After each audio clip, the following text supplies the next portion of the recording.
11 years working at Seattle animal shelters taught me something most people never learn. Grief has a sound. It's not crying. It's the silence between heartbeats when you realize the world kept turning without the one piece of it you needed most. That Tuesday morning, I walked past kennels full of barking, tail-wagging, hope-drunk dogs, all screaming for attention, for touch, for anything that felt like love. But when I reached the isolation area, everything stopped. A black shepherd mix, newly surrendered, ribs trembling beneath matted fur, stood frozen in his crate, eyes darting like he was bracing for the next abandonment. And in the corner, watching everything with the quiet knowing of a dog who'd seen too much, was Max. An older German shepherd with gray around his muzzle and a stillness that felt like held breath. I'd just buried my own dog 4 days ago. 4 days since I'd knelt on cold earth and said goodbye to the rescue who'd carried me through divorce, through illness, through nights when Seattle felt unbearably lonely. 4 days wasn't enough, but I came back anyway because staying away felt like abandonment, and I'd already abandoned myself enough. The shelter smelled like disinfectant and rain-soaked concrete. Seattle's sky pressed gray and heavy against the windows, rain streaking down in lines that looked like the world itself was crying. I could hear Michelle Garcia talking softly to the new intake, her voice that practiced shelter worker calm that rarely breaks through real fear. Joyce Hayward was rolling enrichment toys down the aisle. Lucille Gaines was updating kennel cards. Elvis Arnold was checking medical charts. Everyone was trying. Everyone was doing their jobs. But the black shepherd mix wouldn't stop shaking, and Max wouldn't stop watching.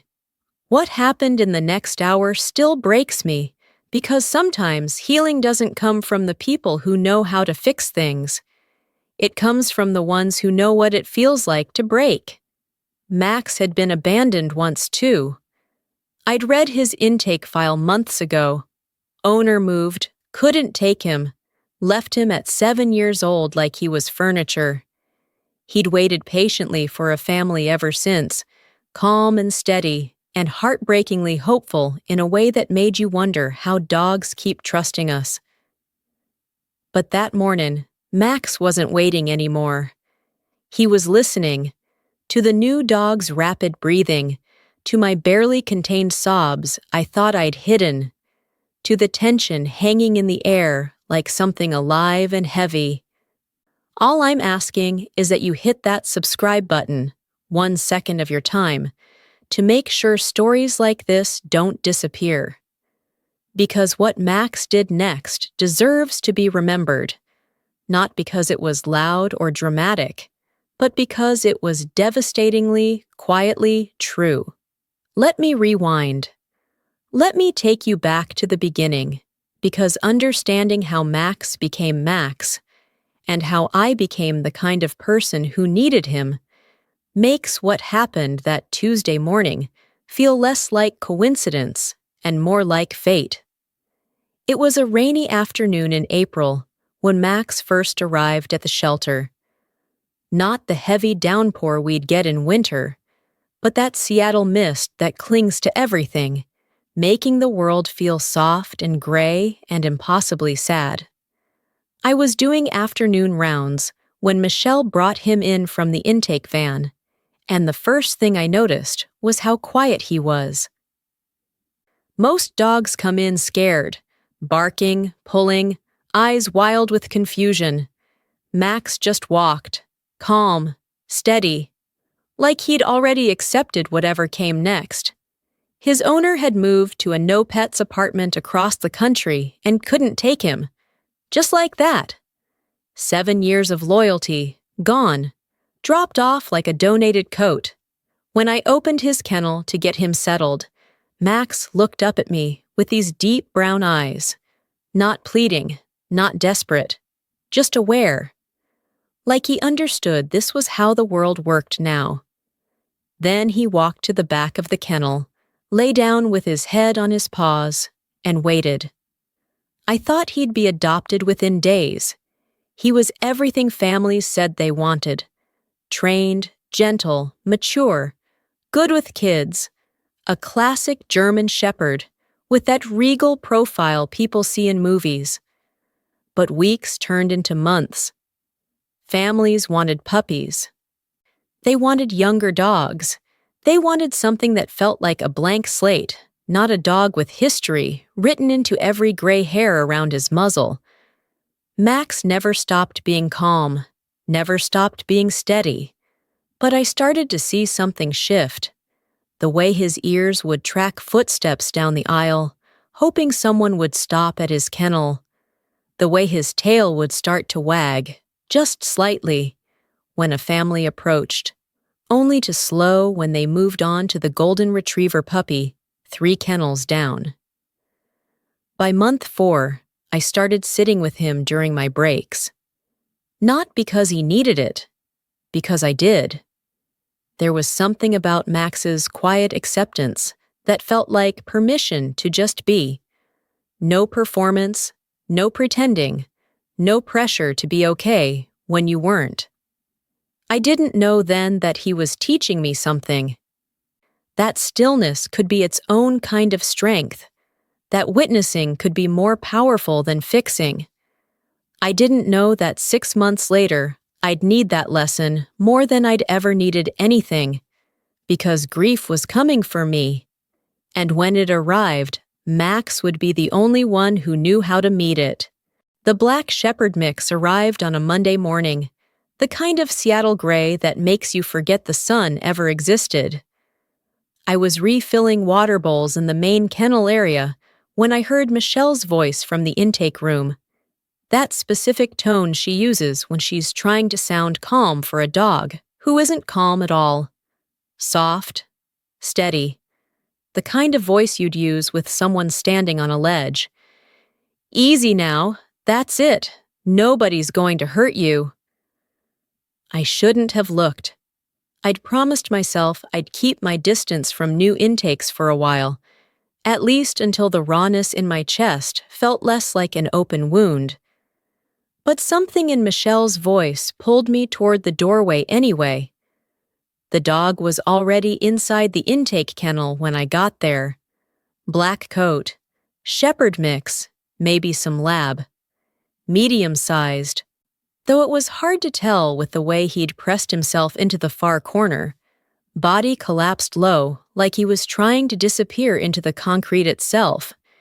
He wasn't barking, wasn't growling, wasn't doing anything that would normally signal distress. He was just shaking, not the quick, nervous tremor of a cold dog or the brief shudder of fear that passes once the immediate threat is gone. This was different. His entire body vibrated with it, muscles locked rigid, legs stiff, like every cell in his body was braced for impact, waiting for the next bad thing, the next abandonment, the next proof that the world wasn't safe and never would be again.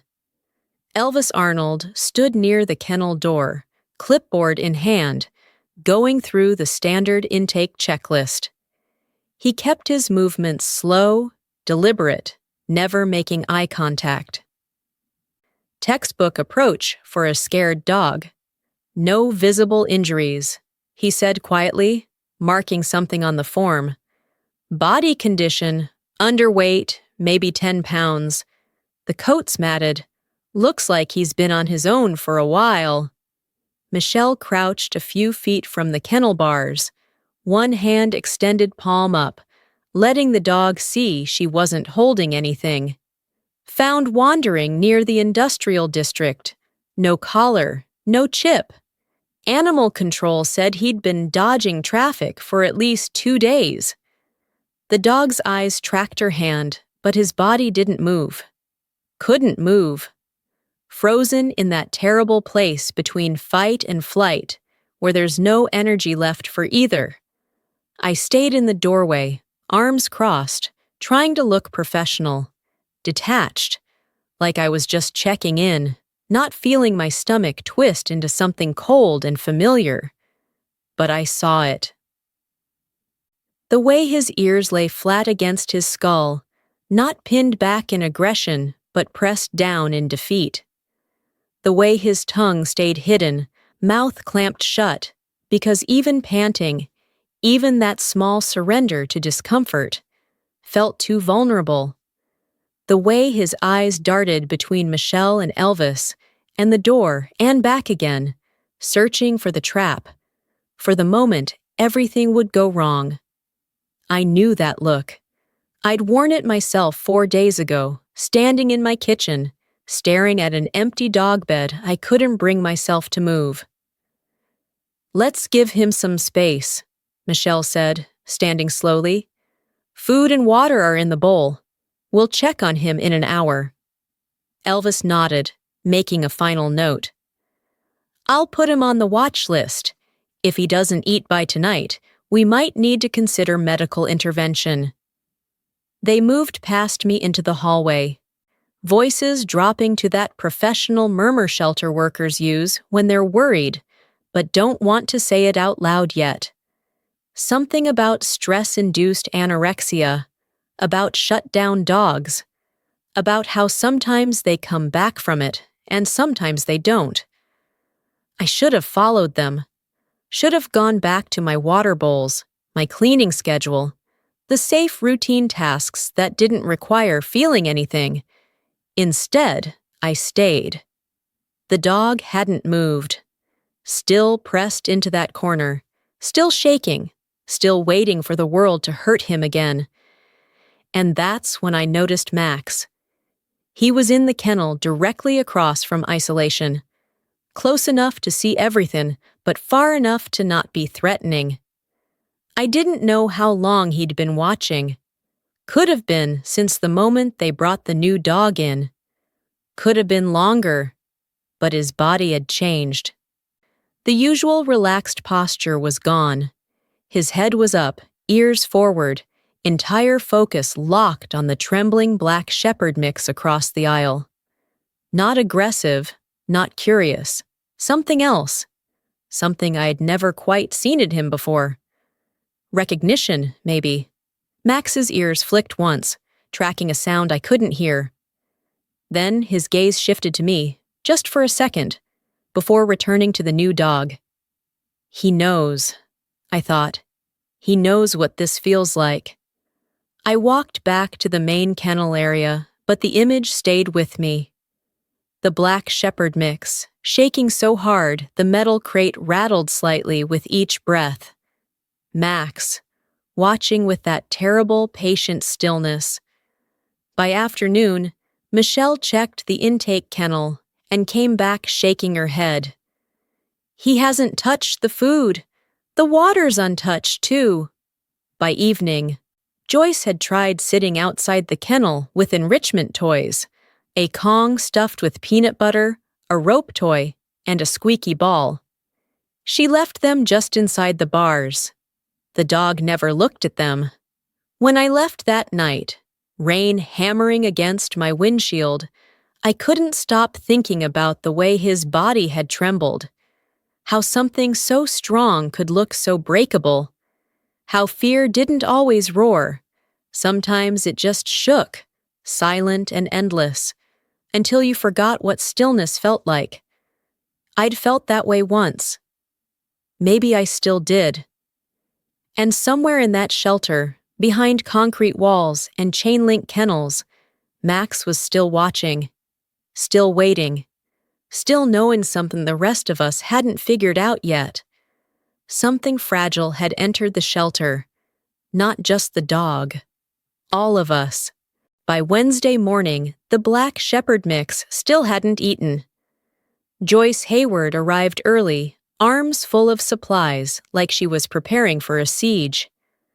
I watched from the supply closet as she knelt outside the isolation kennel, arranging her arsenal with the careful precision of someone who'd done this 100 times before. Puzzle toys, treat balls, a snuffle mat, freeze-dried liver treats that smelled so strong they made my eyes water from 10 feet away. "Come on, sweetheart," she murmured, pushing a Kong stuffed with peanut butter and kibble through the bars. "I know you're scared, but you've got to eat something." The dog was in the same position as yesterday. Same corner, same rigid crouch, same trembling that never quite stopped. His eyes tracked the Kong as it rolled to a stop 2 feet from his front paws. But his body didn't follow, didn't even shift weight. Joyce waited, 5 minutes, 10, talking in that gentle, sing-song voice shelter workers develop, the one that's supposed to sound safe and unthreatening. The Kong sat untouched.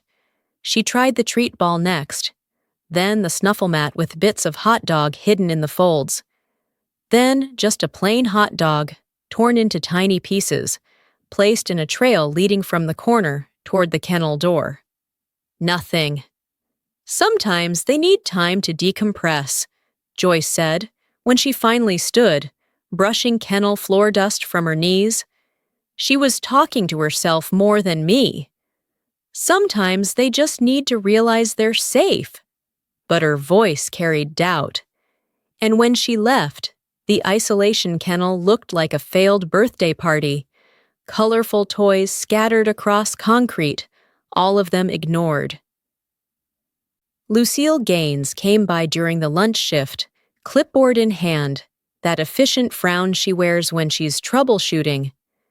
She stood outside the kennel for a long moment, studying the dog, studying the space, and calculating. "Isolation might be too much," she said, tapping her pen against the clipboard. "Too exposed. He can see the main kennel area from here. All that movement, all that noise. It's probably overwhelming." She turned to Michelle, who'd just finished feeding rounds. "What if we moved him to the quiet room? Back corner, away from foot traffic. Might help him settle." Michelle tilted her head, considering. "Could work, less stimulation." Elvis joined them, medical file in hand. "Vitals are stable. No fever, no obvious signs of illness. Blood work came back clean. Physically, there's nothing wrong with him." "But he's still not eating," Lucille pressed. "No," Elvis admitted. "But sometimes shut-down dogs take 3, 4, even 5 days before they start accepting food. It's stressful. Fear. Their systems basically shut down every non-essential function." "So we wait?" "We wait," Elvis confirmed. "And we monitor." They stood there, 3 experienced shelter workers with decades of combined knowledge. And I could see it in their faces. That helpless frustration when training fails, when protocol fails, when everything you've learned tells you what to do, but the dog isn't reading from the same manual. Lucille made a note on her clipboard. "I'll schedule the quiet room transfer for tomorrow morning. See if that helps." But her voice didn't sound convincing. Michelle tried next. I watched her approach the kennel that afternoon. No toys, no food, no agenda beyond presence. She sat cross-legged on the floor just outside the bars, close enough to be seen, but far enough to not be threatening. "Hey, buddy," she said softly. "I know this is hard. I know you don't know us yet. But we're not going anywhere, okay? You can take all the time you need." She stayed like that for 20 minutes, talking occasionally, mostly just sitting. Being still in the way you're supposed to be, still around frightened animals, telegraphing safety through posture, through breath, through patient, expectant calm. The dog's ears flicked once, twice, tracking her voice. But the shaking didn't stop. The corner didn't get any less appealing than whatever being close to a human might offer. When Michelle finally stood, her knees cracking, she glanced at me. Our eyes met across the corridor. She didn't say anything. I didn't need to. We both knew. I stayed away, kept to my usual tasks, cleaning kennels, walking the adoptable dogs, restocking supplies. I told myself it was because the dog needed space, needed professionals who knew what they were doing, needed anything other than a grief-wrecked volunteer who could barely hold herself together. But really, I stayed away because I was afraid. Afraid of how much his fear looked like mine. Afraid that if I got too close, I'd shatter into something I couldn't put back together. So I watched from a distance while people who cared tried everything they knew. And I watched Max. He never left his kennel. Shelter policy, routine. All dogs stay contained unless it's walk time or adoption appointments. But his attention never left the isolation area. His ears tracked every footstep down that corridor. Every voice. Every sound the Black Shepherd mix made, which was almost none. When Joyce brought her toys, Max's ears went forward, alert. When Lucille discussed relocation, his head lifted. When Michelle sat in practice stillness, Max shifted his position, subtle, barely noticeable, angling his body toward isolation instead of away. He wasn't pacing, wasn't whining, wasn't giving any obvious signs of agitation, but he was there, present in a way that went beyond physical space, locked into something the rest of us were dancing around without touching. By Thursday evening, the Black Shepherd mix still hadn't eaten. The quiet room transfer had been postponed. Too much risk moving a shut-down dog, Elvis decided. Better to let him stabilize first. Joyce's toys sat gathering dust. Lucille's protocols sat unused. Michelle's gentle reassurances sat absorbed into concrete and chain link, going nowhere. I stood in the doorway after everyone else had left, watching the dog tremble in his corner, and felt the truth settle into my chest like something cold and immovable. Nothing was wrong with him that effort could fix. Not kindness, not expertise, not the best intentions of people who devoted their lives to saving animals. Some wounds go deeper than training, deeper than protocol, deeper than the reach of human hands, no matter how gentle. He didn't need fixing. He needed something else entirely. And somehow, without anyone asking him, Max already knew what that was. I adopted Copper on a Tuesday in October, 7 years ago, when my life was falling apart in that quiet, suffocating way that doesn't make the news but breaks you all the same. The divorce papers had just been finalized.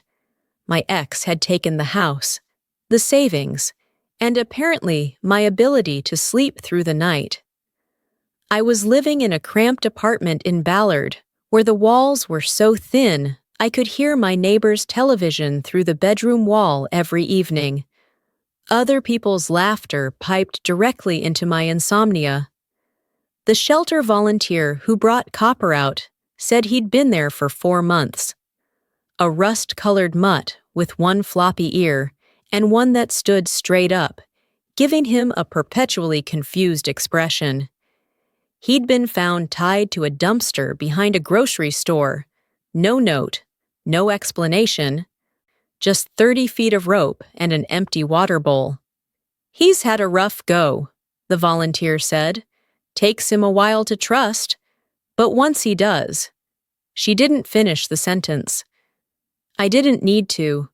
Copper walked up to me, slow and deliberate, and pressed his forehead against my knee. Not jumping, not performing, just leaning in like he was testing whether I'd stay or disappear like everyone else had. I stayed. We saved each other, I think. Him from that kennel. Me from the kind of loneliness that makes you wonder if you're even real anymore. He slept at the foot of my bed that first night, And when I woke up crying at 3 a.m., because grief has no schedule, he climbed up and rested his chin on my chest, waited until my breathing slowed, until the panic subsided, until I remembered I wasn't alone. That's when I started volunteering. Not because I was particularly good with animals, but because Copper had reminded me that broken things could still save each other. That sometimes the ones who'd been abandoned understood abandonment better than anyone with a psychology degree ever could. For 6 years, the shelter became my second home. I learned kennel routines, behavioral signs, which dogs needed gentle handling and which ones needed firm boundaries. I watched hundreds of adoptions, dozens of reunions, countless second chances that proved the world could still be good. Copper came with me sometimes on volunteer days. He'd wait in the staff room, patient and calm, while I walked other people's dogs, teaching them to trust again, teaching myself the same thing. The illness came fast. One day he was fine, 11 years old, but still spry. Still doing that ridiculous hop-skip thing when I grabbed his leash. The next week, he couldn't hold down food. The week after that, he couldn't stand without help. Lymphoma, the vet said. Aggressive. Already in his liver, his spleen, his lymph nodes. We could try chemo, she offered gently. But at his age, with this progression, I knew what she wasn't saying. I took him home and made the last 2 weeks as good as I could. Scrambled eggs for breakfast. His favorite spot on the couch. Walks that got shorter each day until they were just me carrying him to the grass so he could feel the sun. The morning I made the appointment, Seattle rain hammered against the windows so hard it sounded like the sky was trying to break through. Copper lay on his bed, too tired to lift his head, but his tail thumped twice when I sat beside him. "You've been so good," I whispered, my hand in his fur. "You've been so, so good."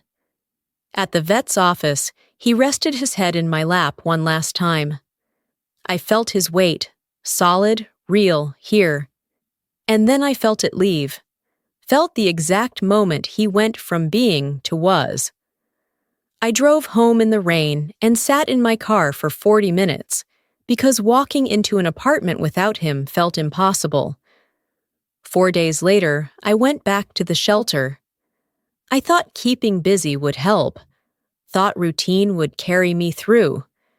Though if I just focused on the dogs who still needed saving, the hollow space in my chest would eventually fill with something other than absence. I was wrong.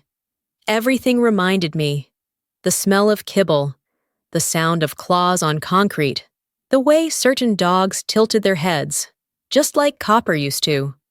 I started avoiding specific kennels. The rust-colored lab in Kennel 12, too close. The senior mutt in Kennel 8, same gentle eyes. I'd walk past them quickly, eyes down, hands shaking as I refilled water bowls I'd refilled 1,000 times before. By Thursday, my hands were shaking even when I wasn't near the kennels. Rain streaked down the windows in endless rivulets, and I stood at the sink in the supply room, staring at nothing, trying to remember why I'd come in here, trying to remember why anything mattered when the one thing that had mattered was gone. Michelle found me there, hands gripping the counter, breath coming too fast. "Wendy, you okay?" I nodded, because that's what you do. You nod. You say you're fine. You don't fall apart in the middle of a shelter full of people who are depending on you to be the steady one. But I wasn't steady. I was hollowed out. Gutted. Going through motions that used to mean something and now just felt like performance. "I just need a minute," I managed. Michelle touched my shoulder once, gentle, brief, and left. I lasted another hour, made it through afternoon feeding, made it through cleaning 2 kennels before the exhaustion hit, like a wave I couldn't see coming. I sat down, right there on the corridor floor between kennels 14 and 15. Legs folded, back against the wall, too tired to care who saw, too tired to pretend. The dogs around me kept barking, hopeful, insistent, alive, wanting walks, wanting food, wanting someone to choose them, and I sat there, empty, with nothing left to give. Seattle rain hammered the roof. Gray light filtered through windows that needed cleaning. Somewhere in the distance, I could hear Joyce talking to someone, her voice muffled by walls and exhaustion. I'd come back too soon, I know that now. But staying away would have meant admitting Copper had taken something with him I'd never get back. Would have meant accepting that the place I'd built my purpose around no longer fit the shape of who I was becoming. So I sat on the cold floor of a shelter that suddenly felt like the loneliest place in the world. And I finally let myself break. The first sob came without permission. I was still sitting on the floor between kennels 14 and 15, back pressed against the wall, when my chest cracked open and everything I'd been holding back for 4 days came pouring out. Not quiet tears, not the dignified kind of grief you can hide behind sunglasses or excuse as allergies. This was ugly, raw, the kind of crying that bends you in half and strips away every pretense that you're holding it together. My shoulders shook, my breath came in ragged gasps. Tears fell onto my jeans, darkening the denim in spreading circles, and I didn't even try to wipe them away. What was the point? Copper was gone. The one living thing that had needed me, had chosen me every single day for 7 years, was gone. And I was sitting on a concrete floor in a building full of dogs who needed saving, completely unable to save anything. Not them, not myself, not even the pretense that I was the kind of person who could handle loss with grace. I heard footsteps stop somewhere to my left. "Wendy?" Michelle's voice, soft, uncertain in a way I'd never heard from her before. I couldn't answer, couldn't lift my head, couldn't do anything except cry and keep crying, because apparently that's all I was capable of anymore. More footsteps, closer. Should we? That was Joyce. Should we give her space or? I don't know. Lucille's voice, quiet, worried. The 3 of them stood there. I could feel it. These women I'd worked beside for years, who'd seen me handle difficult adoptions and heartbreaking surrenders, and dogs who didn't make it despite everyone's best efforts. They'd seen me steady, reliable, the volunteer who showed up even on hard days. They'd never seen me like this. "Wendy, honey?" Joyce took a step closer. "Do you want to go to the break room? We can—" "I can't!" The words came out strangled, broken. "I can't do this anymore. I thought I could, but I can't." Silence. The kind that feels like everyone's holding their breath. Then footsteps, younger, less certain. 2 of the newer volunteers, college students who'd started last month, appeared at the end of the corridor. They stopped when they saw me, eyes wide. Uncomfortable in that way people get when they witness someone else's breakdown and don't know if they're supposed to acknowledge it or pretend it isn't happening. I was the veteran volunteer, the one who'd shown them how to properly clean kennels, how to read body language, how to stay calm when a dog lunged or a family changed their mind about an adoption at the last second. And here I was, destroyed, proving that experience doesn't make you immune to breaking. "Give her some space," Michelle said gently, herding the younger volunteers back toward the main area. It's okay, she just needs a minute. But I didn't need a minute. I needed Copper back. I needed him to press his forehead against my knee one more time. Needed proof that loving something broken could still end in anything other than this. Sitting on cold concrete, drowning in a grief so loud it drowned out everything else. The shelter noise began to fade. Not literally. The dogs were still barking, 70 kennels of hope and desperation, all of it echoing off concrete walls. But in my perception, it softened, grew distant. Like someone had wrapped me in cotton and pushed the world away until there was nothing but the sound of my own breathing and the weight in my chest that wouldn't lift. I pressed my palms against my eyes, trying to stop the tears, trying to pull myself together, trying to be anything other than this mess of a person who couldn't even make it through one volunteer shift without falling apart. That's when I heard it. The soft click of claws on concrete. Deliberate. Measured. I lowered my hands. Max was standing at the front of his kennel, not lying down in his usual corner, not watching from a distance the way he'd been doing for days. Standing. His ears were forward, his entire body alert in a way I'd never seen before. He wasn't looking at Michelle or Joyce or Lucille, who'd all frozen mid-conversation. He was looking at the isolation kennel, at the black shepherd mix who'd been trembling in that corner for 3 days straight, who hadn't eaten, hadn't moved, hadn't shown any sign that he believed the world would ever be safe again. Max's tail didn't wag, his posture didn't shift into play or excitement. He just stood there, steady, certain, like he'd made a decision about something the rest of us hadn't even realized was a question. And then he did something I'd never seen him do in all the months he'd been at the shelter. He lifted one paw and scraped it against the kennel door. Once, twice, not frantically, not desperately, deliberately. Michelle noticed first. "Max? What are you—" He scraped again, eyes locked on the isolation kennel, on the dog who wouldn't stop shaking. "Is he asking to get out?" Joyce whispered. Max had never asked for anything, never pawed at his kennel door during walk times, never begged for attention, never demanded anything beyond basic care and the occasional scratch behind the ears. But now, right now, in this moment, he was asking. Lucille moved toward his kennel, keys jangling on her belt. "Should I—" "Wait."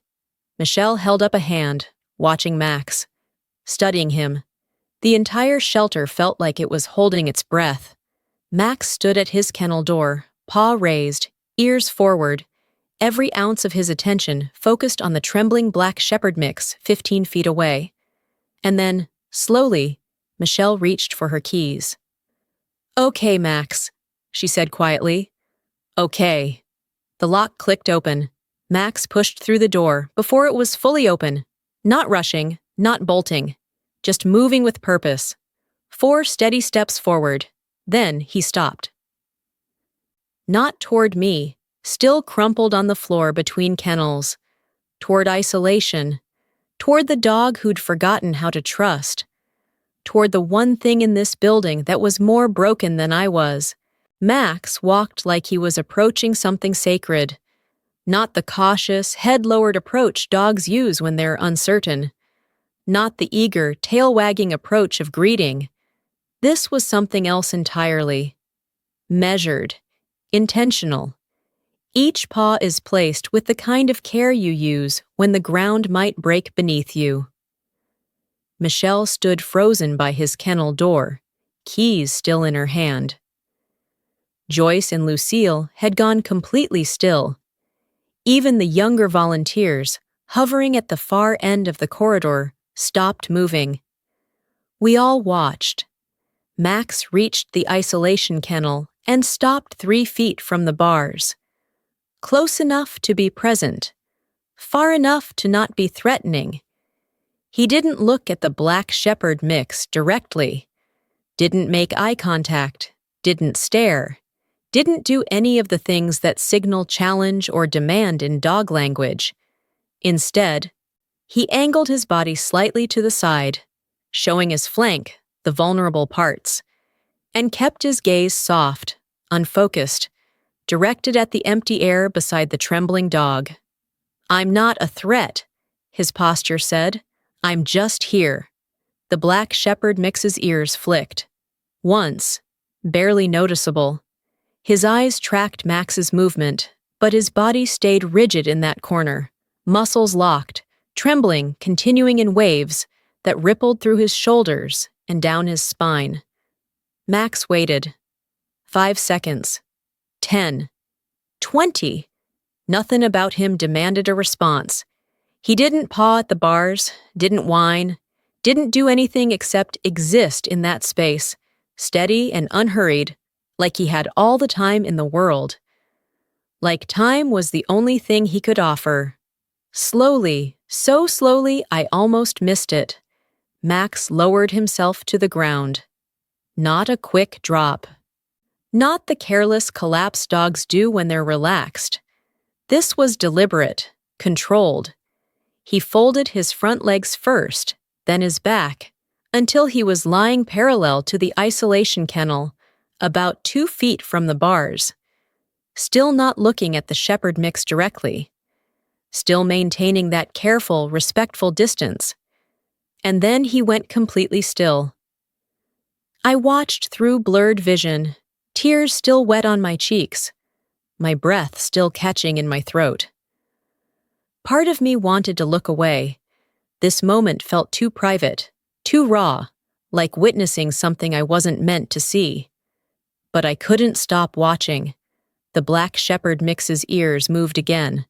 Forward this time, just slightly. His eyes, which had been darting constantly since he arrived, door, walls, humans, escape routes, settled on Max. Max didn't react, didn't acknowledge the attention. Just lay there, breathing steadily, existing without expectation. 30 seconds passed, a minute. The shepherd mix's trembling began to change. Not stopping, not completely, but shifting. The violent shaking that had rattled his entire frame since Monday began to ease into something smaller, shallower. His muscles, locked so tight they looked painful, loosened incrementally. His breathing, which had been rapid and shallow, panic breathing, trauma breathing, began to slow. 1 breath, 2, 3, still fast, still afraid, but no longer drowning. Max exhaled softly through his nose. A quiet sound, not quite a sigh, but close. The kind of sound that says, "I'm still here. I'm not leaving." The shepherd mix's tongue appeared for the first time since intake. Just the tip, barely visible between his teeth. He licked his lips once, a stress signal. Yes, but also a sign that his body was beginning to come back online. Beginning to remember it had needs beyond survival. "My God," Joyce whispered from somewhere behind me. "He's calming down." She was right. The rigid, frozen posture that had defined the shepherd mix for 3 days was softening. Not into relaxation.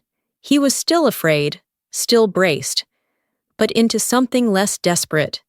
His body remembered, just slightly, that stillness didn't always mean death. Max shifted his weight, settling deeper into the concrete. His eyes half closed. His ears remained forward, tracking every sound the shepherd mix made, but his body radiated something I'd only seen in him once before. That day months ago, when he'd first arrived, when he'd walked into his kennel and simply accepted whatever came next. Not resignation, not defeat. Peace.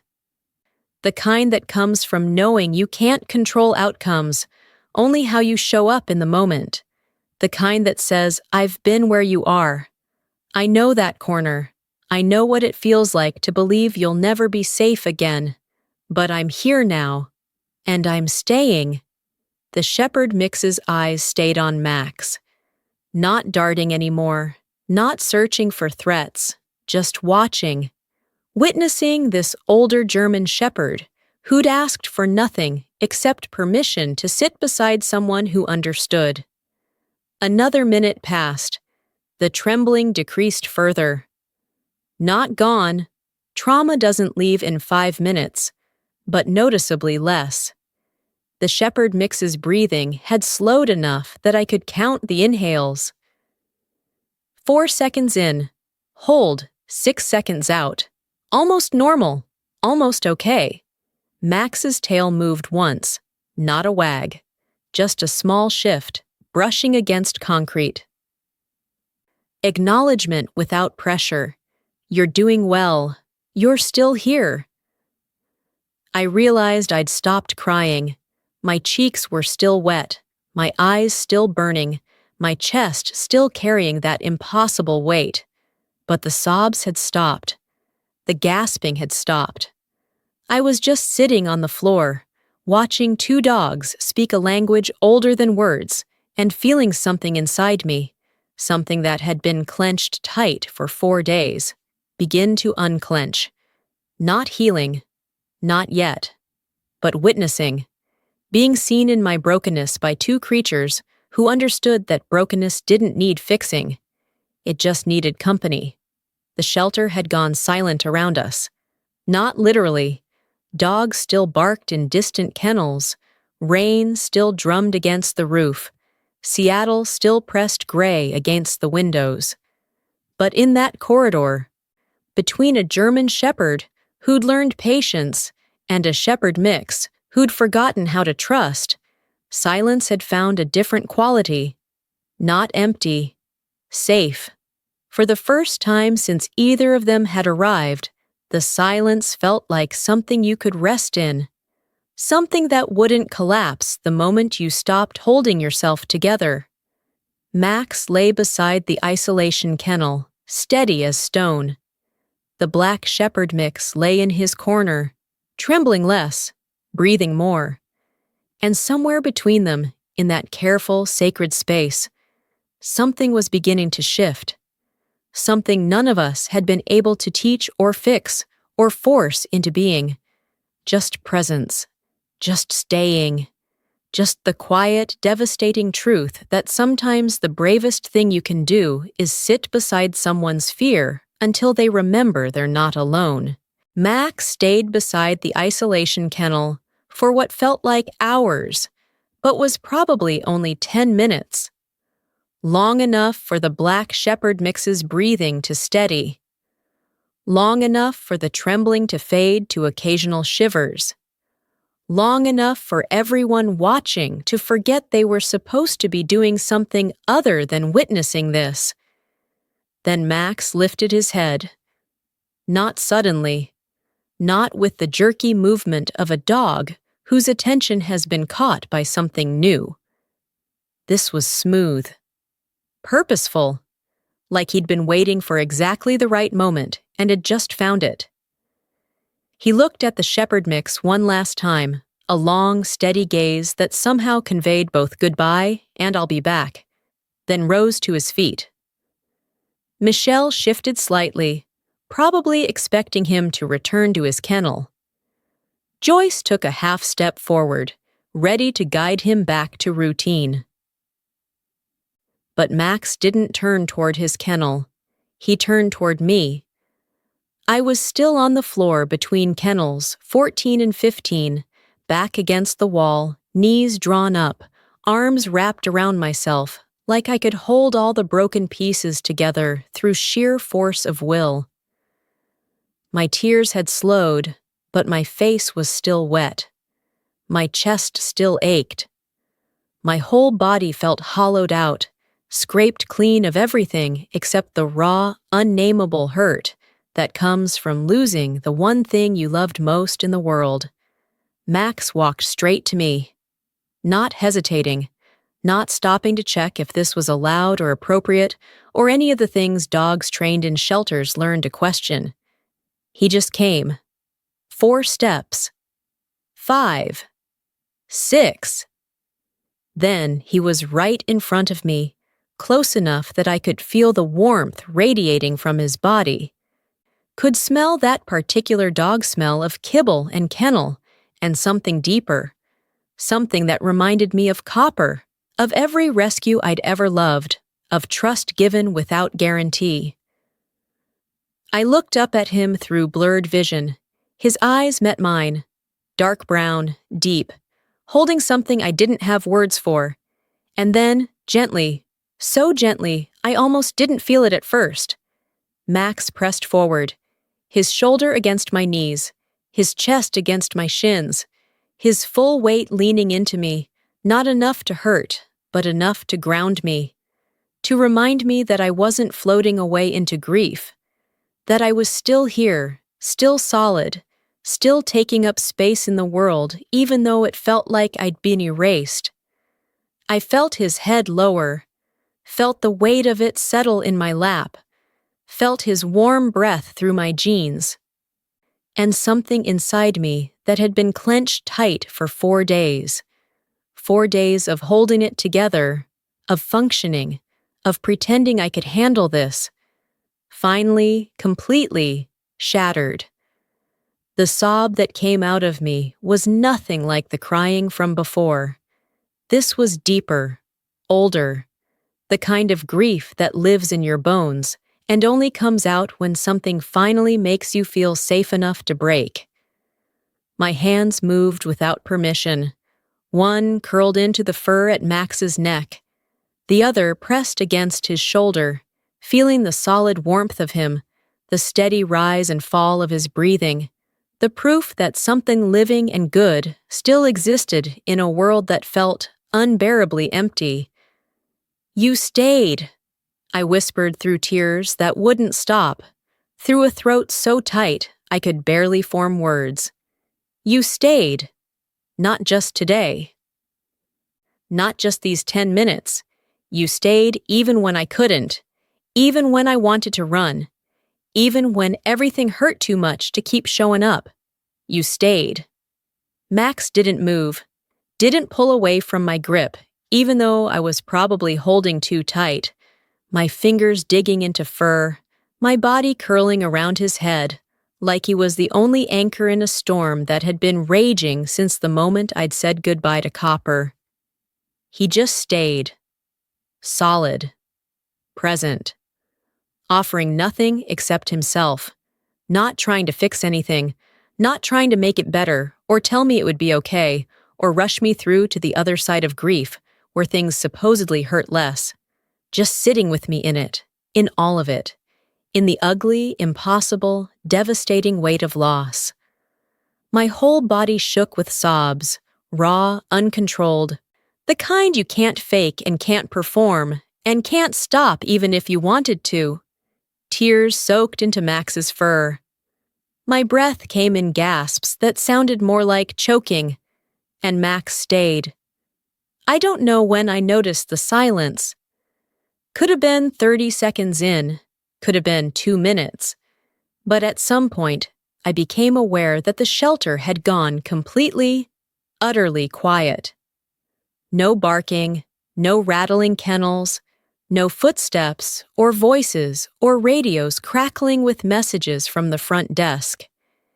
Even the rain seemed to have stopped, or maybe I just couldn't hear it anymore over the sound of my own breathing, over Max's steady heartbeat beneath my palm, over the strange, sacred quiet that had settled over everything like snow. I looked up, still crying, still barely holding together, and saw them.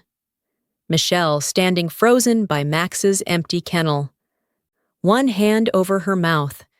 Joyce with tears streaming down her face, not even trying to hide them.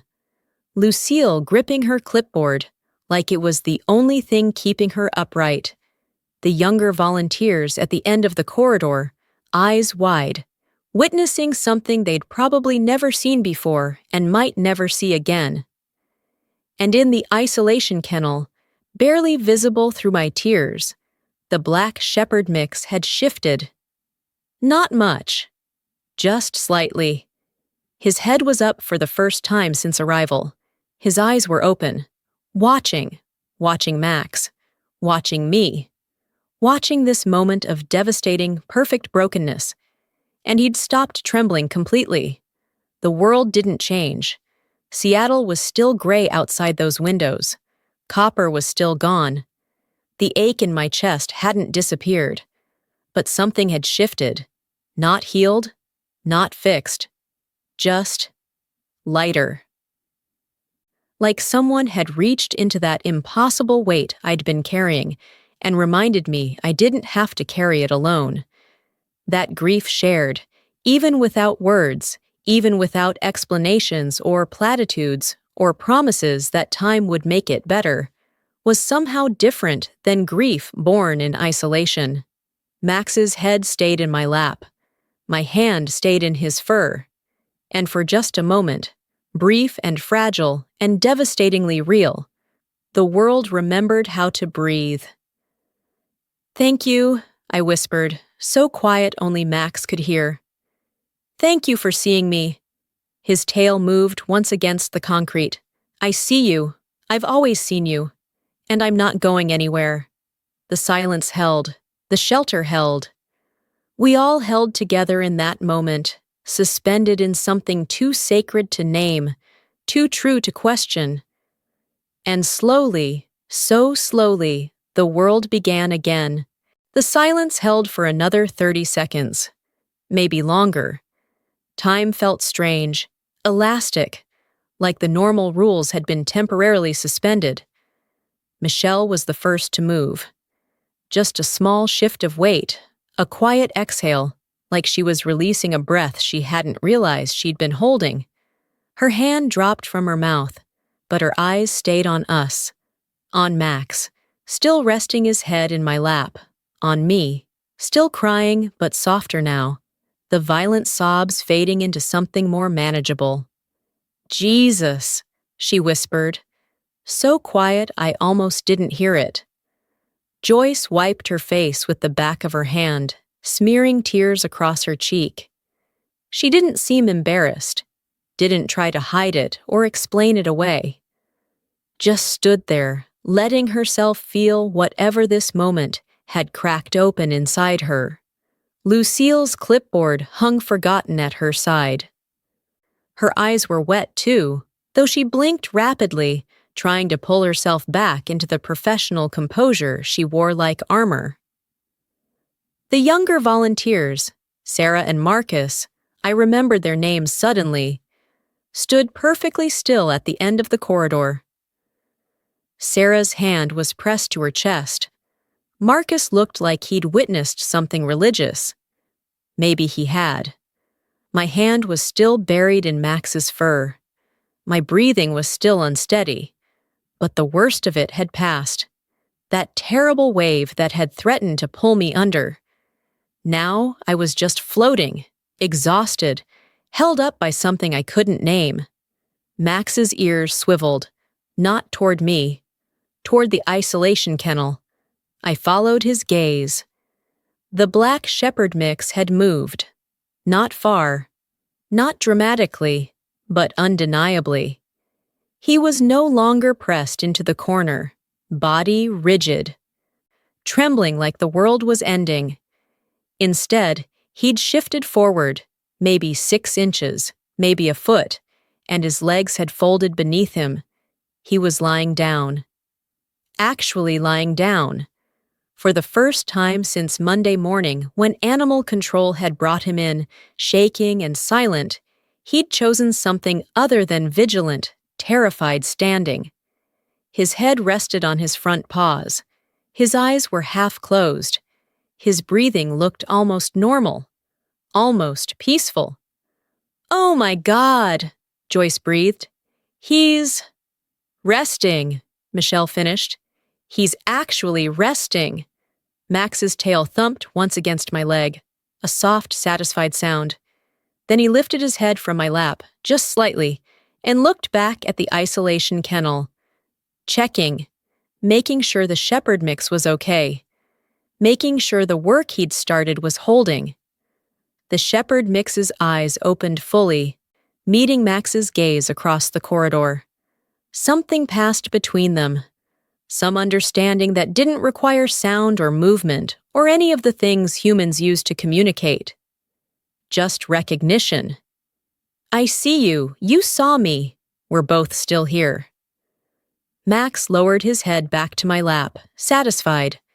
And something inside me, something that had been jagged and raw and bleeding since Tuesday morning when I'd knelt beside Copper's still body, shifted. Not healed.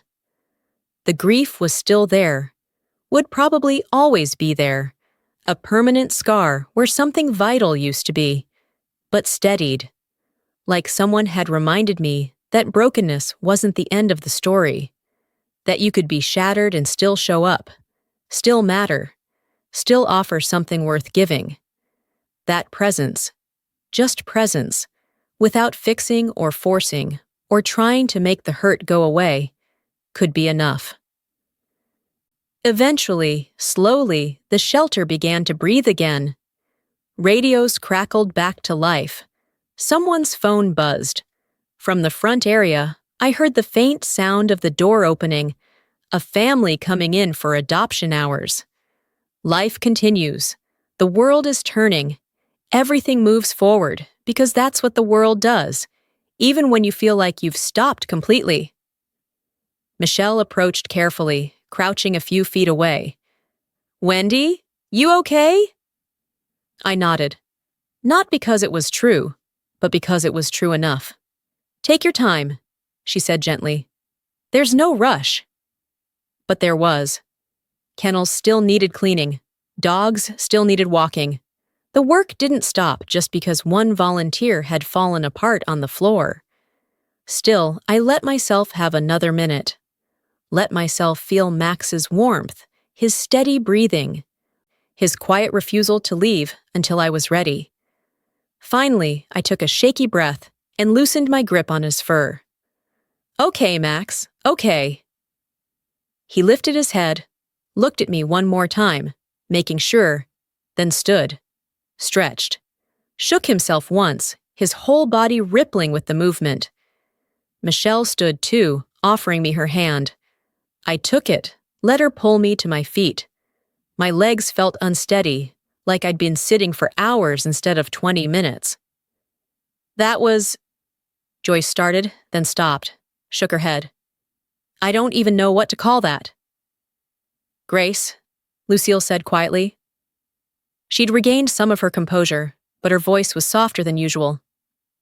That was Grace. Michelle nodded slowly. I've been doing this for 15 years. I've never seen anything like that. Max knew, Joyce said, looking at him with something close to awe.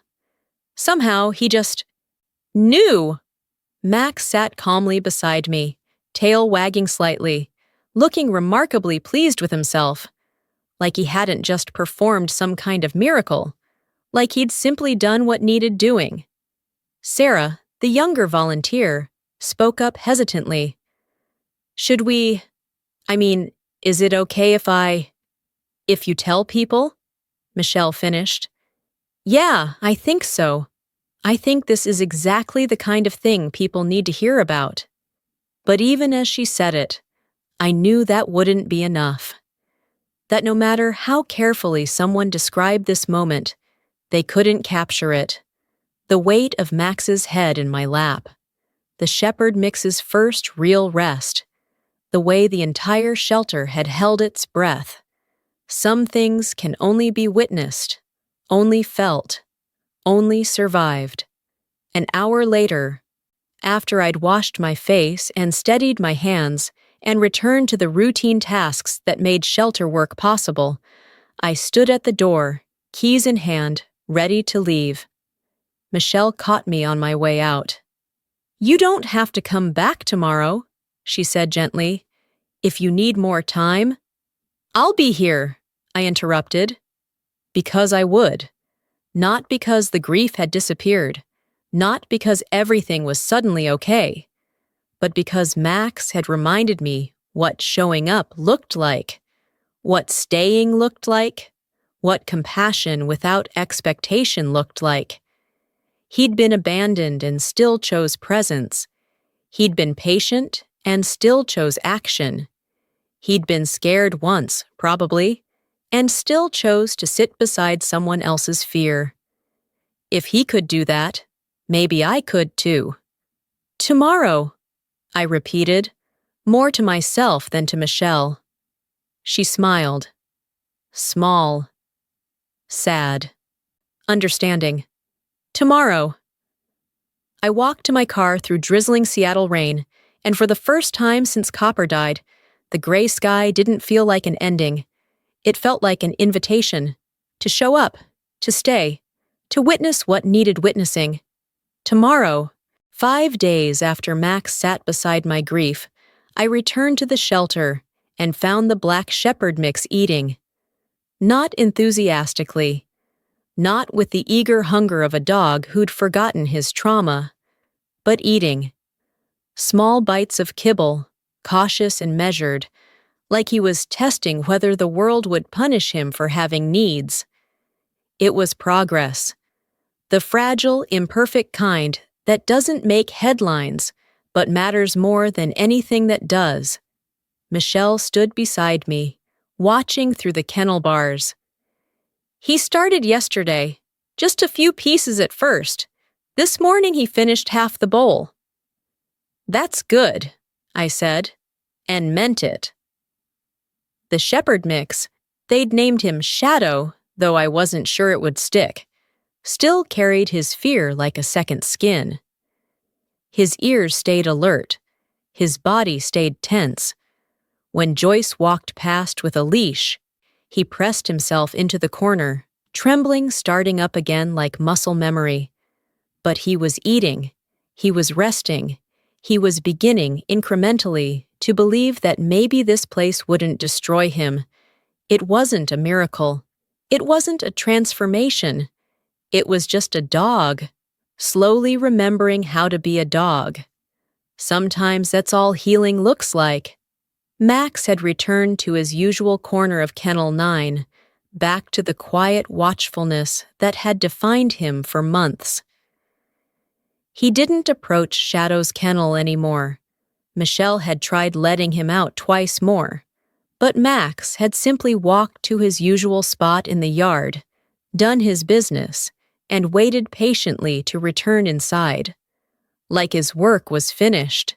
Like he'd said what needed saying, and now it was up to the rest of us to listen. I sat outside his kennel during my lunch break, sandwich forgotten in my lap, just watching him. He gazed back with those deep brown eyes, tail wagging slowly, content in his stillness. "You're something else, Max," I whispered. His tail wagged faster.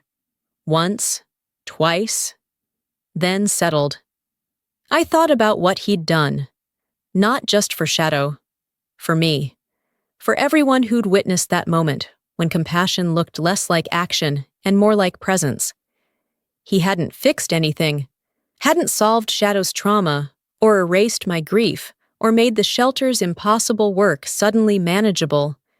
He'd just stayed beside fear until it felt less alone, stayed beside grief until it remembered it could breathe, stayed in the unbearable heaviness until it became, somehow, bearable. That's what compassion really is, I realized. Not the grand gestures. Not the rescues that make the news or the viral videos that get shared 1,000,000 times. It's the quiet sitting beside. They refuse to look away, choosing to witness someone's pain without trying to rush them through it or fix it or make it more comfortable for yourself. Staying when staying is the hardest thing in the world. The grief hadn't left. I still woke up some mornings expecting to feel Copper's weight at the foot of my bed. Still reached for the leash that no longer hung by the door. I still found myself turning to say something to him before remembering he wasn't there to hear it. But the grief had changed shape, become something I could carry instead of something that carried me. I've returned to the shelter every day since that Tuesday, not because I'd magically healed, not because volunteering suddenly felt easy again, but because Max had reminded me that showing up, even when you're broken, especially when you're broken, matters. That your presence counts even when you have nothing else to give. Some days I cleaned kennels with tears streaming down my face. Some days I could barely look at the dogs who reminded me too much of Copper. Some days I sat in my car for 20 minutes before I could bring myself to walk through the door. But I walked through the door, and slowly the shelter began to feel less like the place where I performed competence and more like the place where I was allowed to be human, allowed to be shattered and still useful, allowed to grieve and still show up. Michelle found me in the supply room on Friday afternoon, organizing leashes I'd already organized twice. "Are you doing okay?" she asked. Not performatively, really asking. "No," I said honestly, "but I'm here." She smiled, sad, understanding. "That's enough, Wendy. That's always enough." Shadow was adopted 3 weeks later. A woman in her 50s who'd recently lost her own dog came in looking for a senior, something calm and quiet. She walked past the puppies, past the exuberant young dogs doing backflips for attention, and stopped at Shadow's kennel. "What's his story?" she asked. Michelle told her. About fear, about the shutdown, about how he was improving but still needed patience, still needed someone who understood that healing doesn't follow a schedule. The woman nodded slowly. "I understand that." I watched them meet. Shadow cautious, trembling slightly, the woman sitting on the floor outside his kennel, not reaching, not demanding, just being present, just staying. "He's the one," she said after 20 minutes. "I'll take him home." It wasn't a Disney ending. Shadow didn't immediately transform into a confident, tail-wagging companion. The woman knew she was signing up for months, maybe years, of patient work, of slow progress and occasional setbacks. But she was willing, and that was everything. Max is still at the shelter, still waiting in Kennel 9, still calm, still steady, still watching everything with those knowing eyes. Families come through every weekend. They stop at his kennel sometimes, read his card, ask about him. "He's wonderful," I tell them honestly. "Patient, gentle. He'd be perfect for someone." But they want puppies. They want younger dogs. They want the blank slates and fresh starts. They move on. And Max waits. But I know something they don't. Something I learned on a Tuesday morning when grief felt louder than anything else in the world. Max isn't waiting for rescue. He's not waiting for someone to finally see his worth or give him the happy ending he deserves. He's just here, present, steady, offering himself, not as a project or a problem or a responsibility, but as exactly who he is. And somehow that's enough, because the moments that change us aren't always the ones we celebrate. They're not always the ones that get documented or shared or turned into feel-good stories. They're the quiet ones. Tuesday mornings when a dog sits beside fear without trying to fix it. When presence becomes the only gift that matters. When staying, just staying, becomes the most courageous thing in the world. Those moments don't go viral. They don't win awards. They don't ask for applause or recognition or proof that they mattered, but they change everything. They change the trembling dog who learns he can rest again. They change the grief-wrecked volunteer who remembers she can still show up. They change the shelter that witnesses something sacred and carries it forward, quietly, in the way they approach every frightened animal, every broken person, every impossible situation. One moment of devastating, gentle presence at a time. I still volunteer at the shelter, still clean kennels and walk dogs, and sit with the ones who've given up hoping. And sometimes, when the weight gets too heavy, I sit outside Max's kennel and remember. Remember that compassion isn't about fixing, it's about witnessing, that healing isn't about forgetting. It's about learning to carry what you've lost without letting it destroy you. That presence, just presence, offered without expectation or agenda, can be the most powerful thing we have to give. Max taught me that. A dog who'd been abandoned but chose to stay anyway. A dog who understood that sometimes the bravest thing isn't stepping in to save someone. It's sitting beside them long enough that they remember they're not alone. That's what stays. Not the trauma, not the fear, not even the grief, though that stays too. What stays is the knowing that we can hold each other, across species, across understanding, across every impossible divide, in our brokenness. And somehow, impossibly, that's enough to keep showing up. Enough to keep trying. Enough to keep believing that more moments like this exist, waiting in the gray Seattle rain. In the quiet corners of shelters, in all the places where broken things remember, they can still offer something beautiful. We just have to stay long enough to see them,